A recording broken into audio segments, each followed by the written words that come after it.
आता मोक्षमार्गस्य नेतारं नेतारं कर्मभूरतां ज्ञातारं विश्वतत्त्वानां वन्दे तद्गुणनगरी वन्दे तद्गुणनगरी। हमारी चर्चा तत्वार सूत्र पे चल रही है, जिसमें अपन ने पहले मंगलाचरण का सामान्य अर्थ देखा था। एक बार उस पर चर्चा करते हैं। मोक्ष मार्ग से नेतारम, हे भगवान आप मोक्ष मार्ग के नेता हो अर्थात हितोपदेशी वेतारम कर्म भूव्रता, और आपने कर्म रूपी पर्वतों को नष्ट कर दिया, इसलिए आप कौन हो? वीतरागी हो। ज्ञातारम विश्व तत्वाना, और आप सारे तत्वों के ज्ञाता हो, इसलिए आप कौन हो? आप सर्वज्ञ हो। बंदे तदगुण लग गए, इसलिए हे भगवान मैं आपके जैसे गुणों की प्राप्ति के लिए आपको नमस्कार करता हूँ। चलिए, जब भी ग्रंथ प्रारंभ किया जाता है तो उसमें 6 चीजों की चर्चा होती है। तो 6 चीजें कौन कौन सी हैं तो देखते हैं। सबसे पहले प्रश्न उठता है कि ग्रंथ किसने लिखा? तो ग्रंथ का नाम क्या है? तो ग्रंथ का नाम है तत्वार्थ सूत्र। क्यों है इसका नाम तत्वार्थ सूत्र? क्योंकि इसमें 7 तत्वों की चर्चा। इस ग्रंथ की रचयिता कौन है? आचार्य उमास्वामी। तीसरा, मंगलाचरण में किसे नमस्कार किया है? अरिहंत देव को। कैसे किया? कि जिनके पास वितरागता है, सर्वज्ञता है, हितोपदेशिता है, उनको नमस्कार किया। अब अरिहंत भगवान के पास ही तीनों है, वितरागता, सर्वज्ञता और हितोपदेशिता। सिद्ध भगवान के पास वितरागता तो है, सर्वज्ञता तो है, पर हितोपदेशिता नहीं है। सिद्ध भगवान की दिव्य ध्वनि नहीं फिरती। ग्रंथ का प्रमाण कितना है? कितना बड़ा है ग्रंथ? बहुत छोटा सा है, 10 अध्याय है। हाँ, 10 अध्याय तो है। कितने सूत्र हैं? 357। और किसके निमित्त लिखा? तो भव्य जीवों के निमित्त लिखा है। आपको मैंने वो कथा सुनाई थी ना कि एक श्रावक था जिसने एक तत्वार्थ एक ग्रंथ लिखने का प्रारंभ किया, और सबसे पहले उसने सूत्र लिखा था दर्शन ज्ञान चरित्राणी मोक्ष मार्ग। तो उसने सूत्र घर पे एक पाटिये पर लिखा था और घर पे वो पाटिया टांग दिया। उसी दिन या अगले दिन उसके घर में मुनिराज का आहार हुआ, और उनकी पत्नी ने मुनिराज को आहार कराया। मुनिराज जब आहार कर कर निकल रहे थे तब उन्होंने देखा, अरे ये क्या लिखा है? दर्शन ज्ञान चरित्राणी मोक्ष मार्ग। ये तो गलत हो जाएगा, क्या होना चाहिए? सम्यक दर्शन ज्ञान चरित्राणी मोक्ष मार्ग, ये होना चाहिए। तो आचार्य ने क्या किया? उसके आगे एक सम्यक शब्द जोड़ दिया। और जब वो श्रावक लौटा और उसने देखा, अरे मैंने सूत्र तो ये लिखा था दर्शन ज्ञान चारित्राणी मोक्ष मार्ग, इसमें सम्यक शब्द किसने लगा दिया? तो उसने अपनी पत्नी से पूछा, बताओ घर में कौन आया था? तुम कुछ घर का ख्याल नहीं रखती, घर में कोई भी आ जाता है चला जाता है। अरे नहीं, ऐसे शब्द मत बोलो, आज हमारे घर का सौभाग्य था, आज हमारे घर में दिगंबर मुनिराज पधारे थे, शायद उनने ही सही कर दिया होगा। श्रावक समझ गया और उसने अंदाजा लगाया, मुनिराज को आहार की ज्यादा समय नहीं हुआ, मुनिराज पास में ही होंगे। वो दौड़ता दौड़ता जंगल में मुनिराज के पास गया और मुनिराज से बोला, महाराज मैंने ग्रंथ लिखने का प्रारंभ किया था, मेरा पहले ही सूत्र गलत हो गया, इसका मतलब मैं और सूत्र तो सब गलत ही लिखूंगा। इसलिए हे भगवान, हे मुनिराज, मेरा आपसे निवेदन है कि आप इस ग्रंथ को पूरा करने का प्रयत्न करें, मेरी बात मानकर इस ग्रंथ को पूरा करें। तो ऐसी घटना भी तत्वार सूत्र ग्रंथ के लिए आती है। और छठा, हेतु किसके लिए लिखा, किस प्रेरणा से लिखा? मोक्ष के लिए लिखा, कि भव्य जीव मोक्ष की प्राप्ति करें, इसलिए तत्वार सूत्र ग्रंथ लिखा है। चलिए, हाँ, अब देखो कौन कौन से अध्याय में कौन से तत्व की चर्चा। अपन रिवीजन करना है तो अपन जल्दी जल्दी करेंगे। तत्वार सूत्र ग्रंथ में 7 तत्वों की चर्चा है, ये तो पता है ना। चलिए चाचा जी, अब आपको याद करना है कौन कौन से अध्याय में कौन कौन से तत्वों की चर्चा। पहले से चौथे अध्याय तक किसकी चर्चा है? जीव तत्व। पांचवें अध्याय में अजीव तत्व की, छठे और सातवें में आश्रव तत्व की, आठवें में बंद तत्व की, नौवें में संबंध निजरा की और 10वें में मोक्ष की। याद हो गया चाचा जी आपको? पहले से चौथे में किसकी चर्चा है? जीव तत्व। पांचवें में अजीव तत्व, छठे और सातवें में आश्रव की, आठवें में बंध की, नौवें में संबर और निजरा की और 10वें में मोक्ष की। तो इस तरह 10 अध्याय में 7 तत्वों की चर्चा है। चलिए, ये अपन ने विशेषण देखे ही थे, एक बार और देख ले। वेदारम कर्म भूगताम से क्या ली गई है? वीतरागता की। और ज्ञातारम विश्व तत्वा नाम से क्या लिए? सर्वज्ञता। और मोक्ष मार्ग से नेतारम इस पद से क्या लिए? हितोपदेश। तो इस तरह से अपना ये मंगलाचरण का अर्थ हो गया। चलिए अपन सबसे पहले सूत्र पर बढ़ते हैं। अब शिष्य ने महाराज से पूछा, महाराज सुखी होने का मार्ग क्या है? सुखी कैसे हो सकते हैं? तो आचार्य महाराज ने उत्तर दिया कि सुनो, सुख सुख तो मोक्ष में। कहाँ है? मोक्ष में। तो अब शिष्य के मन में जिज्ञासा उत्पन्न हुई, महाराज आपने तो बोल दिया सुख कहाँ है? मोक्ष में। अब उस मोक्ष में जाने का कोई मार्ग तो होता होगा ना, हमें मार्ग तो बताओ। अब आपने कहा सुख मोक्ष में है, तो मोक्ष जाने का कोई रास्ता तो होगा। तो हाँ, आचार्य देव ने कहा हाँ, क्यों नहीं रास्ता मोक्ष में जाने का? मोक्ष में जाने का भी रास्ता है। तो आचार्य देव ने पहला सूत्र लिख दिया, सम्यक दर्शन ज्ञान चारित्राणि मोक्ष मार्ग। पढ़िए, सम्यक दर्शन ज्ञान चारित्राणि मोक्ष मार्ग।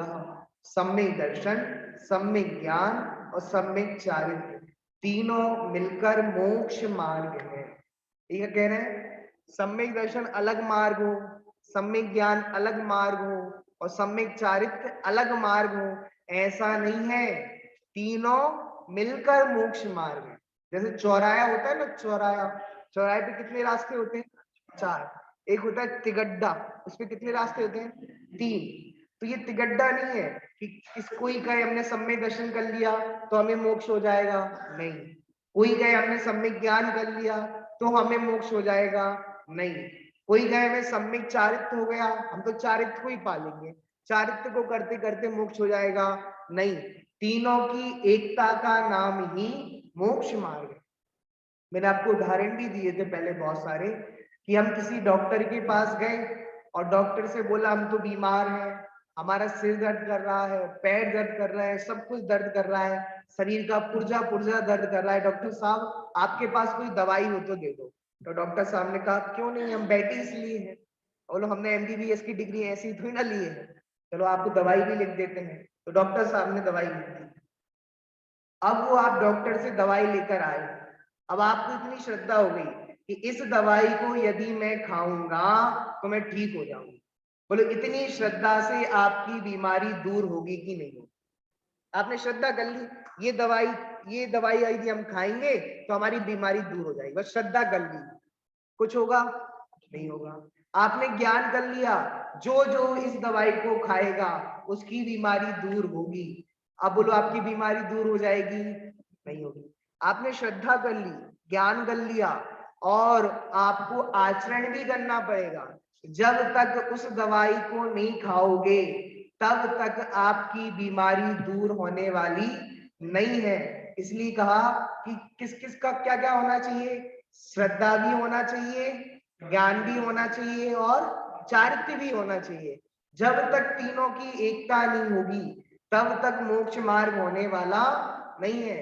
अगर आपको डॉक्टर ने दवाई दी है तो उसकी श्रद्धा भी करनी पड़ेगी, उसका ज्ञान भी करना पड़ेगा और उस दवाई को खाना भी पड़ेगा, तब जाके आपकी बीमारी दूर होगी। यही बात आचार्य देव यहाँ कह रहे हैं, सम्यक दर्शन से अकेला काम नहीं चलेगा, सम्यक ज्ञान अकेले से काम नहीं चलेगा, सम्यक चारित्र अकेले से काम नहीं चलेगा। तीनों कैसे होनी चाहिए? तीनों की एकता होनी चाहिए, तो मोक्ष मार्ग होगा। तो इस तरह से पहले सूत्र में तीनों की एकता को मोक्ष मार्ग कहा। देखिए और इसके अपन विषय देखते हैं। देखो तीनों को प्लस कर दिया, सम्यक दर्शन, सम्यक ज्ञान, सम्यक चारित्र इज इक्वल टू मोक्ष मार्ग। चलिए अब आपने देखा होगा, सूत्र में जाइए फिर से। इसमें एक सम्यक शब्द आया है, सबसे पहले आया है कि नहीं आया सम्यक शब्द? ये सम्यक शब्द आदि दीपक है। कौन सा दीपक है? आदि दीपक। आदि दीपक का मतलब इतना है कि ये सम्यक शब्द दर्शन के साथ भी लगेगा, ज्ञान के साथ भी लगेगा, और तो क्या हो जाएगा? सम्यक दर्शन, सम्यक ज्ञान और सम्यक चारित्र। अब पता है, दर्शन के आगे सम्यक शब्द लगाया है उसका अलग महत्व है, ज्ञान के आगे सम्यक शब्द लगाया है उसका महत्व अलग है, और चारित्र के आगे सम्यक शब्द लगाया है उसका अलग महत्व।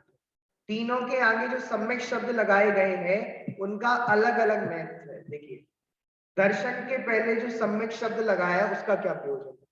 पदार्थों की यथार्थ ज्ञान मूलक श्रद्धान का संग्रह करने के लिए दर्शन के पहले क्या लगाया है? आप श्रद्धा करो, पर कैसी श्रद्धा होनी चाहिए? सम्यक श्रद्धा होनी चाहिए। झूठी श्रद्धा से काम होने वाला नहीं है, इसलिए दर्शन के पहले कौन सा शब्द लगाया है? सम्यक। अब ज्ञान के पहले भी सम्यक शब्द लगाया है। ज्ञान के पहले सम्यक शब्द क्यों लगाया? तो तीन चीजों का निराकरण करने के लिए, संशय, विपर्य और अनध्यवसाय। इन तीनों का निराकरण करने के लिए कौन सा शब्द लगाया है? सम्यक शब्द। किसके पहले लगाया है? ज्ञान के पहले। संशय किसे कहते हैं? बोलो। संशय कहते हैं डाउट को। जैसे मैंने आपको पहले इसका उदाहरण दिया था, याद है? ये सोना है कि पीतल है, बताओ। डाउट हो गया आपको देखते ही देखते, अरे ये मंदिर में सोना रखा, कौन भूल गया? वैसे तो लोग देते ही नहीं है, दान ही नहीं आता, वही सोना रखा है मंदिर में। बोलो, ये सोना है कि पीतल? ये खड़ा हो गया, तो ये क्या कहलाएगा? संशय। बात समझ में आई? फिर आपने निर्णय कर लिया, अरे यार कोई भूल गया होगा, ये तो सोना ही है सोना। उल्टा मान लिया, क्या कहलाएगा? विपर्य। अरे यार जाने दो, रखा रहने दो, हमें मतलब नहीं है, कुछ हो। बोलो, ये क्या कहलाएगा? अनध्यवसाय। संशय मतलब ये सोना है या पीतल, ये क्या कहलाएगा? संशय। ये था तो पीतल, आपने मान लिया सोना, तो क्या हो जाएगा? विपर्य। और कुछ हो, जाने दो, हमें क्या मतलब, वो क्या कहलाएगा? अनध्यवसाय। बात समझ में आई? अनध्यवसाय के लिए शास्त्रों में उदाहरण दिया, जैसे कोई व्यक्ति रास्ते से जा रहा था, उसे कोई चीज चुभ गई। अब बोलो, अब लेकिन उसने ध्यान नहीं दिया, कांटा चुभा है, कंकड़ चुभा है, पत्थर चुभा है, कुछ ध्यान नहीं दिया, कुछ चुभा होगा। ऐसा जो ज्ञान है उसे क्या कहते हैं? अनध्यवसाय। कौन सा ज्ञान कहते हैं? कौन सा कहते हैं? अनध्यवसाय। तीन हो गए, कौन कौन से? संशय, विपर्य और अनध्यवसाय। ज्ञान शब्द के पहले सम्यक शब्द इन तीन चीजों के निराकरण के लिए दिया है, संशय, विपर्य और अनध्यवसाय। अब तीसरा कौन सा है? चारित्र। चारित्र के पहले भी कौन सा शब्द दिया है? सम्यक शब्द। तो चारित्र के पहले सम्यक शब्द क्यों दिया, बताओ? तो क्या लिखा? अज्ञान पूर्वक आचरण का निराकरण करने के लिए। हम सब आचरण तो करते हैं, पर कैसा आचरण करते हैं? अज्ञान पूर्वक, हमें कुछ होश खबर नहीं है। आपसे बोलो उपवास कर लो, हाँ हम उपवास करने को तैयार हैं, लेकिन उपवास कैसा होना चाहिए? नहीं, उसमें छूट तो होनी चाहिए ना, थोड़ी, थोड़ा पानी की छूट मिल जाए, दूध की छूट मिल जाए। हम तो बच्चे हैं, हम बच्चों को तो छूट मिलना चाहिए ना, बताओ। बोलो, बच्चों को तो छूट मिलना चाहिए।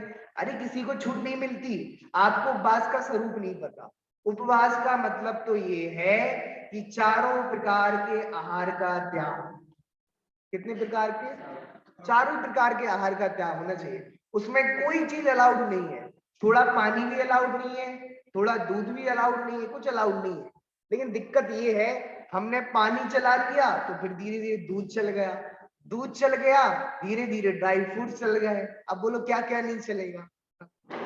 रात में लेने के नाम पे हम क्या क्या नहीं लेते, बताओ? रात में फरार तो चलता है ना? नहीं, चलो रात में लोगों ने धीरे धीरे चलाना स्टार्ट कर दिया। अरे यार पानी तो पी ले रहे हैं, प्यास लगती है, गला सूख जाता है, पानी की कमी हो जाएगी, बीमार हो जाएंगे, तो थोड़ा चलो पानी पी ले रहे हैं। अब पानी पी लिया तो दूध भी तो कैसा है? पानी जैसा ही तो है, दूध भी पी लो, दूध पी लिया। अब दूध कैसा होना चाहिए? अरे दूध है, थोड़ा मलाई मलाई डाल दो, अच्छा रहेगा। मलाई भी डालना प्रारंभ कर दिया। अरे मावा और मलाई में क्या अंतर है? मिठाई भी खा लो, ड्राई फ्रूट्स भी खा लो, सब खा लो। धीरे धीरे क्या करते हैं, शीतलाचार बढ़ता जाता है हमारा, कम नहीं होता। आप ध्यान करना, धीरे धीरे हम शीतलाचार को बढ़ावा देना चाहते हैं। पानी दूध में बताओ कितना अंतर है। दूध भी पी लिया, फिर ड्राई फ्रूट्स भी ले ली। अरे ड्राई फ्रूट और फल फल फल फल तो फरार है ना, फरार। केला भी ले लिया और सेब भी ले लिया और सब ले लिया। अब बोलो बचा क्या? बताओ, तुमने गेहूं छोड़ दिया और क्या छोड़ दिया? सब ले लो। और बोलो ये है अज्ञान पूर्वक आचरण। तो चारित्र्य के पहले सम्यक शब्द क्या लगाया, किस लिए लगाया? अज्ञान पूर्वक आचरण के निराकरण के लिए। हम कहते तो है हमारा रात्रि भोजन का त्याग है। बोलो अब आपका रात्रि भोजन का त्याग है कि नहीं? क्या क्या लेते हैं रात्रि भोजन के नाम पे। बोलो अज्ञान पूर्वक आचरण है सब कुछ। और सुनो, चलो जो रात्रि में नहीं लेते उनकी भी विडंबना सुन लो। अभी बोलो 7 बज रहे होंगे ना, 7। अरे अभी कहाँ रात हुई, अभी तो दिन है, दिन है। अभी तो रोशनी दिख ही रही है, दिख ही रही है। खा लो खा लो खा लो। बोलो अब ये सब आचरण अज्ञान पूर्वक है कि नहीं? नहीं, हम तो रात को नहीं खाते भाई साहब। सूर्यास्त का टाइम अलग होता है और प्रकाश का टाइम अलग होता है। सूर्यास्त पहले हो जाता है, उसके बाद भी थोड़ा बहुत प्रकाश रहता है। अब आप समझो हम रात्रि में खाते नहीं है और सूर्यास्त हो गया, उसके बाद भी थोड़ा थोड़ा प्रकाश बचता है। अरे अभी तो थोड़ा बचा हुआ है, ले रहे हैं। पानी पीने वाले और गजब के, हम रात को पानी नहीं पीते, फिर पी लिया पी लिया, अभी तो दिन है, पी लिया। बोलो क्या काय की आसक्ति? बताओ कितनी तुमने छोड़ा क्या? आसक्ति तो छोड़ी नहीं। ये सारा आचरण कैसा है? अज्ञान पूर्वक आचरण। हम सब करे जा रहे, करे जा रहे। आपको पता है हम कितना गलत गलत आचरण करते हैं। अब जैसे मान लो किसी को रात्रि में पानी का त्याग और घड़ी में बज गए 6:45, रात होने वाली है, 2 मिनट बचे हुए हैं, वो जल्दी से दौड़ के जाएगा किचन में, अरे 2 मिनट बचे, जल्दी पानी दो, हम रात को पानी पीते नहीं है। और बोलो दौड़ के जा रहा है, कितनी चींटियां मर गई होंगी, कितने जीव मर गए होंगे। नहीं हम तो बहुत धर्मात्मा है, हम रात को पानी नहीं पीते। बोलो ये सब आचरण कैसा है? अज्ञान पूर्वक आचरण है। हमें पता ही नहीं है, हम अपने को त्यागी वृत्ति मानने को तैयार है, हम अपने को व्रती मानने को तैयार है। पर जितनी तुमने दौड़ लगाई ना पानी पीने के लिए, जितनी दौड़ लगाई, अब उसमें कितने जीवों को तुमने राम राम सत्य कर दिया, कुछ खबर है? ये सब अज्ञान पूर्वक आचरण है। इसलिए आचार्य देव ने चारित्र्य के पहले कौन सा शब्द लगाया? सम्यक शब्द। नहीं नहीं, हमारा तो अभिषेक देखने का नियम है, वो अभिषेक दिखना चाहिए। होता था अभिषेक 7 बजे, आप घर से निकले 6:55 पे, अरे अभिषेक देखना है, दौड़ लगा दी जोर से, घर से भागा मार बाहर, नहीं नहीं अभिषेक देखना है, अभिषेक देखना है। कितने जीवों का तो राम राम सत्य कर दिया तुमने दौड़ दौड़ के, और तुम्हें अभिषेक देखना है? बताओ। सारा आचरण, हम सबका आचरण है, सब अज्ञान पूर्वक है। इसलिए कह रहे हैं चारित्र्य के पहले कौन सा शब्द लगाया? सम्यक शब्द लगाया। किस लिए? क्योंकि अज्ञान पूर्वक चारित्र्य। हम इसको चारित्र्य मानते कि नहीं मानते? बताओ। मानते ना? हमारा तो 25 साल से रात को पानी का त्याग है। बोलो आचरण मानते कि नहीं मानते? हमारा आचरण तो बहुत अच्छा है, इनसे तो अच्छा है आचरण। अरे आचरण नहीं है, मिथ्याचारित्य है। सम्यक शब्द नहीं लग सकता उस चारित्र्य के आगे, क्योंकि जिस चारित्र्य में अज्ञानता है उस चारित्र्य के पहले सम्यक शब्द नहीं लग सकता। तो बात समझ में आई? किस किस के पहले सम्यक शब्द लगाया? दर्शन के पहले, ज्ञान के पहले। और दर्शन के पहले क्यों लगाया? यथार्थ श्रद्धान के लिए। ज्ञान के पहले क्यों लगाया? संशय, विपर्य और अनंतविषय के निराकरण के लिए। और चारित्र्य के पहले क्यों लगाया? अज्ञान पूर्वक आचरण के निराकरण के लिए। चलिए आगे, ये अपन बात में पढ़े। तीनों के क्रम का कारण क्या है? चलिए, दर्शन और ज्ञान साथ में उत्पन्न होने पर भी दर्शन पूज्य होने से पहले रखा गया और चारित्र्य के पहले ज्ञान रखा है, क्योंकि चारित्र्य ज्ञान पूर्वक होता है। आपको पता है हमारे जैन आचार कोई भी क्रम रखते हैं किसी भी चीज का, उसके पीछे बहुत बड़ा लॉजिक होता है। आचार्य देव ने सबसे पहले किसको रखा? दर्शन को। फिर सेकंड नंबर किसको दिया? ज्ञान को। और तीसरा नंबर किसको दिया? क्लियर हुआ? सबसे पहले सम्यक दर्शन को क्यों क्रम दिया? प्रश्न किया ग्रंथों में कि जो ज्ञान था उसमें तो कम शब्द थे, ज्ञान में कितने शब्द थे? 2 शब्द थे, और दर्शन में कितने शब्द हैं? 3। तो व्याकरण का तो ये नियम है कि जिसमें कम शब्द हो उसको कहाँ रखा जाता है? पहले रखा जाता है, और जिसमें ज्यादा शब्द हो उसे बाद में रखा जाता है। अब आचार्य देव से प्रश्न किया शिष्य ने, तो आचार्य देव ने कहा सुनो, व्याकरण का ये भी नियम है, जो चीज प्रधान होती है उसे पहले रखा जाता है। क्या कहा? जो चीज प्रधान होती है उसे कहाँ रखा जाता है? पहले रखा जाता है। इसलिए हमने सम्यक दर्शन को कौन सा स्थान दिया? पहला। मोक्ष महल की प्रथम सीढ़ी या विज्ञान चरिता, सम्यकता न लहे सो दर्शन धारो भव्य। ये तो मोक्ष मार्ग की पहली सीढ़ी है, इसके बिना ना ज्ञान सम्यक होता ना चारित्र्य सम्यक होता। इसलिए सम्यक दर्शन को कौन सा स्थान दिया? पहला। अब उसके बाद सेकंड स्थान किसको दिया? ज्ञान को। क्यों दिया? क्योंकि सम्यक दर्शन होने पर ज्ञान भी साथ साथ में उत्पन्न होता है, और सम्यक दर्शन कारण है और सम्यक ज्ञान कार्य है। लेकिन सम्यक दर्शन के कारण ही ज्ञान में सम्यकपना आता है, इसलिए दूसरा स्थान किसको दिया? ज्ञान को। अब तीसरा स्थान किसको दिया? चारित्र्य को। क्योंकि चारित्र्य कैसा होता है? ज्ञान पूर्वक ही चारित्र्य होता है, बिना जाने चारित्र्य होने वाला। क्योंकि छेडाला में लिखा है ना, बिन जानन ते दोष गुणन को कैसे तजिए गइए। जब तक आप ये नहीं जानोगे कि ये चीज भक्ष्य है, ये अवक्ष है, तो छोड़ पाओगे कि नहीं छोड़ पाओगे? आपने आलू छोड़ दिए तो क्यों छोड़े बताओ? ये अवक्ष है ना, तो बिना ज्ञान के छोड़ पाए कि नहीं छोड़ पाए? नहीं छोड़ पाए। आपको ज्ञान कराया कि सुनो ये अवक्ष है इसलिए इसको छोड़ना, तो बिना ज्ञान के चारित्र्य हो सकता है कि नहीं हो सकता? नहीं हो सकता। जब तक आपको भक्ष अवक्षा ज्ञान नहीं होगा, गुणस्थान प्रमाण क्रियाओं का ज्ञान नहीं होगा, तब तक वो क्रिया होने वाली नहीं है। इसलिए सबसे अंतिम में किसको रखा? चारित्र्य को। किसको रखा? इसलिए पहले सम्यक दर्शन रखा, दूसरे स्थान पे सम्यक ज्ञान रखा, और तीसरे स्थान पे। चलिए इस तरह से अपना ये पहला सूत्र हो गया। अब आचार्य से शिष्य ने प्रश्न पूछा, महाराज आप ये तो बताइए कि आपने ये तो बता दिया सम्यक दर्शन, सम्यक ज्ञान और सम्यक चारित्र्य तीनों की एकता क्या है? मोक्ष मार्ग। अब आपने सबसे पहले सम्यक दर्शन की चर्चा की। किसकी चर्चा की थी? अब हमें नहीं पता महाराज, हम तो अज्ञानी हैं, बच्चे हैं, बालक हैं, पहली बार पढ़ने आए हुए हैं, तो महाराज जी बता दो हमें कि सम्यक दर्शन खिचड़िया का नाम है, किसे कहते हैं सम्यक दर्शन? तो आचार्य देव ने सूत्र लिख दिया, तत्वार्थ श्रद्धानम सम्यक दर्शनम। तत्वार्थ श्रद्धानम,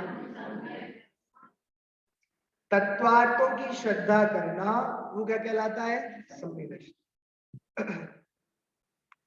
देखिए, तत्वार्थ श्रद्धानम सम्यक दर्शन क्या था?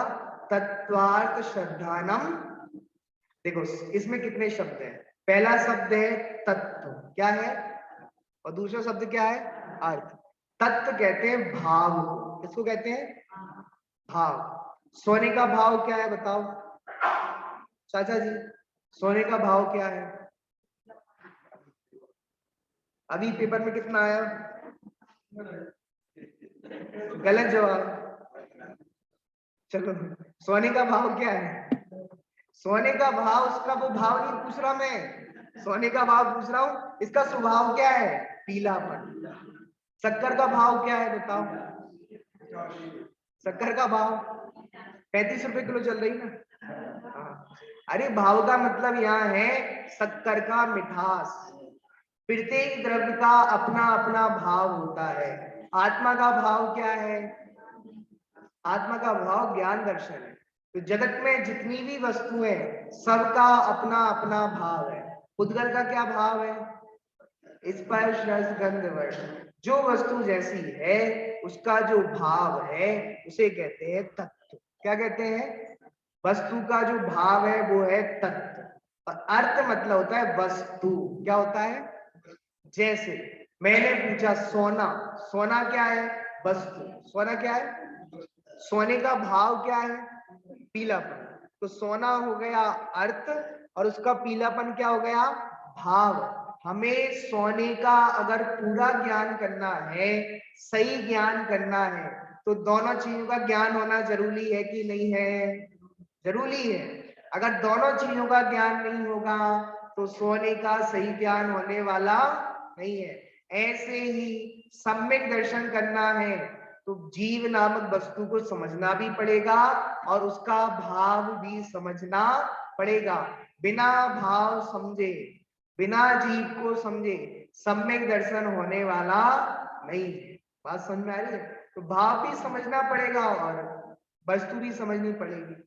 जब भी हम प्रश्न करेंगे जीव कैसा है, तो जीव हुई वस्तु, और जीव कैसा? जो जानने देखने का काम करता है वो जीव है। तो जानना देखना क्या होगा? उसका भाव। तो ऐसे 7 तत्व हैं और सबके अपने अपने भाव हैं। जैसे जीव तत्व है, तो जीव तत्व का भाव क्या है? जानना देखना। अजीव का भाव, अजीब में आ गए पुद्गल, धर्म, अधर्म, आकाश काल, सबका भाव अलग अलग है। फिर आ जाओ आश्रव, आश्रव है वस्तु, आश्रव है अर्थ, तो आश्रव का भाव क्या है? आश्रव का भाव क्या है? आश्रव दुख कार घनेरे, ये आश्रव का भाव है। बंध का भाव क्या है? बंधनी दुख का कारण है, ये बंध का भाव है। संबंध, निजरा, मोक्ष, इनका भाव क्या है? ये सुखरूप है, ये इनका भाव है। तो 7 तत्वार्थ है। क्या है? अर्थ भी है और भाव भी है। ऐसे सातों तत्वों की श्रद्धा करना क्या कहलाता है? तत्वार्थ श्रद्धान होता है और इसी को क्या कहते हैं? सम्यक दर्शन कहते हैं। चलिए, इस तरह इसमें चारों अनुयोगों की अपेक्षा अलग अलग सम्यक दर्शन बताया है। लंबी चर्चा हो जाएगी। चलो, अपने 2 सूत्र हो गए। कौन कौन से सूत्र हो गए? पहला सूत्र क्या था? सम्यक दर्शन ज्ञान चारित्राणी। फिर शिष्य को क्या प्रश्न उठा था? हाँ, सम्यक दर्शन तो बताओ। तो सम्यक दर्शन क्या है? बोलो। तत्वार्थ श्रद्धानम, अतः 7 तत्वों की श्रद्धा क्या है? सम्यक दर्शन। अब आपने सम्यक दर्शन के बारे में तो बता दिया, अब ये तो बताओ सम्यक दर्शन कैसे उत्पन्न होता है, सम्यक दर्शन के प्रकार कितने हैं? तो आचार्य देव ने कहा सुनो, वो भी बताते हैं। तन निसर्गा दधि गमात्वा, पढ़ो। तन निसर्गा दधि गमात्वा, तन मतलब तत्व, वह कौन? वह सम्यक दर्शन। निसर्गात अधिगमात, निसर्ग से भी होता है और अधिगम से भी होता है। निसर्ग का मतलब है स्वभाव से। किससे होता है? स्वभाव का मतलब है बिना उपदेश के। कैसे होता है? तो जो सम्यक दर्शन बिना उपदेश के हो उसे कहते हैं निसर्गज। क्या कहते हैं? और जो सम्यक दर्शन उपदेश पूर्वक होता है उसे क्या कहते हैं? अधिगमन। जैसे भगवान महावीर के जी जब शेर की पर्याय में थे, तब शेर की पर्याय में 2 मुनिराज आकाश से उतर कर आए और दोनों मुनिराजों ने उनको समझाया। तो दोनों मुनिराज की वाणी को सुनकर उन्हें जो सम्यक दर्शन हुआ वो कौन सा हुआ? क्यों हुआ अधिगमन? क्योंकि उपदेश सुनकर हो रहा है। नरक में अनेकों जीव हैं जो बिना उपदेश के सम्यक प्राप्त कर लेते हैं, जाति स्मरण आदि से। उसे कौन सा सम्यक दर्शन कहते हैं? निसर्ग। जहां कोई उपदेश नहीं दे रहा है, उपदेश देने वाला बाहर में मौजूद नहीं है, लेकिन जाति स्मरण आदि कारणों से स्वयं को वो देशना याद आ जाती है, तब वो सम्यक दर्शन होता है, वो कहलाता है निसर्ग। इस तरह से सम्यक दर्शन कितने प्रकार हो गए? 2, निसर्गज और अधिगम। इस तरह अपने 3 सूत्र हो गए। आगे की चर्चा अपन करें। सहजानंदी शोध स्वरूपी अविनाशी